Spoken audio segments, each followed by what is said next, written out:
In a small town lost among the forest, there lived a married couple, Alex and Emma.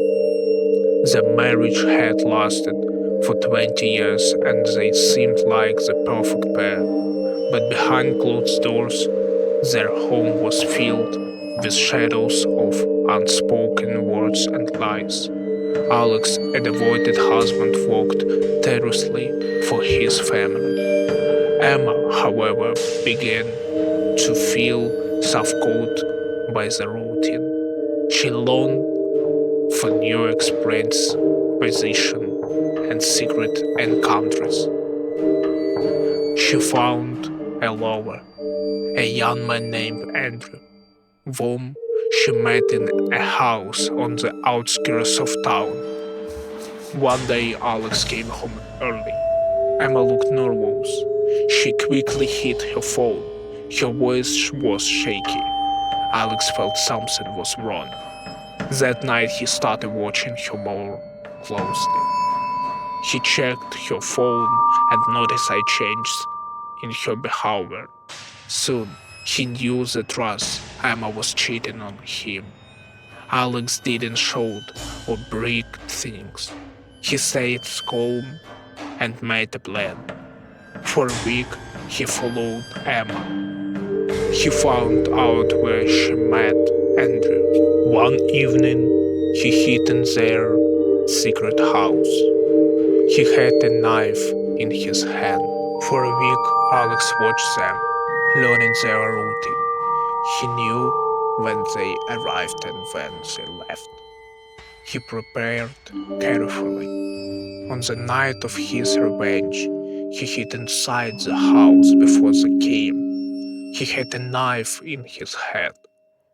His breathing was slow, controlled. The house was dark. The only sound was the ticking of a clock on the wall. Alex stood in the shadows, waiting. The house stretched endlessly. When Emma and Andrew entered, Alex stepped out of the darkness. Their faces turned white. Emma tried to speak, but fear stopped her words. Andrew stepped forward, trying to protect Emma, but Alex was faster. The knife slashed through the air. Andrew fell first, gasping, his eyes wide with shock. Emma screamed, her hands shaking. She begged for mercy. "Alex, please, I'm sorry." But Alex didn't listen. He was full of anger. The room filled with the sound of strangle, and then silence. Blood spread across the wooden floor, soaking into the cracks. The clock on the wall kept ticking, as if nothing had changed. The next morning, neighbors called the police. A strange smell came from the abandoned house. Inside, they found two dead bodies, Emma and Andrew. Blood covered the walls, but Alex was gone. The police searched for him for months, but he had disappeared. Some thought he had run away. Others believed he had died.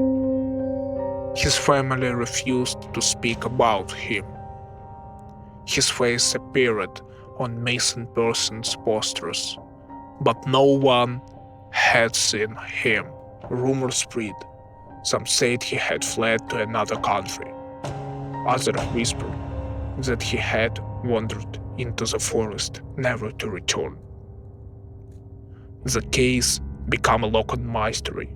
Detectives invested but found no trace of Alex's movements after the murder.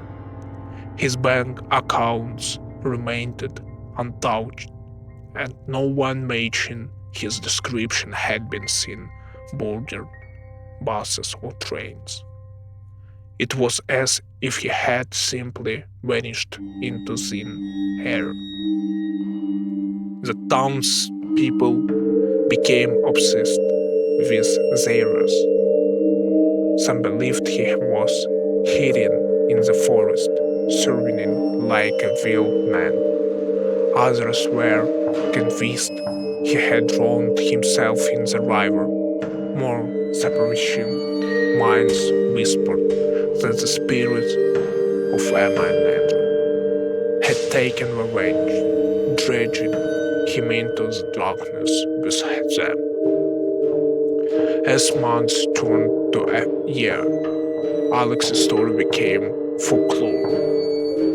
Children dared each other to walk near the abandoned house at night, listening for whispers in the vine. Some climbed to see shadows moving behind the windows. The air around the house always felt colder, heavier, as if the past still lingered within its walls. 1 year later, forest workers found a dead body near the river. It was Alex. A rope was around his neck. His body was partially covered by leaves and dirt. In his pocket, there was a note. I loved you. I killed her. Now I'm with her. Some say he couldn't live with what he had done.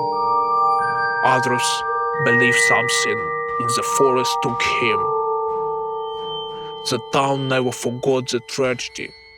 The house remained empty, a place of newspapers and fear. People say that at night they hear footsteps and a woman's voice calling a name. Some claim to see shadows moving inside. And if you listen closely, you can hear a man sobbing, whispering the same words over and over. Emma, why? The wind through the trees carries the echoes of the past, a reminder that some betrayals never rest, and some spirits never find peace.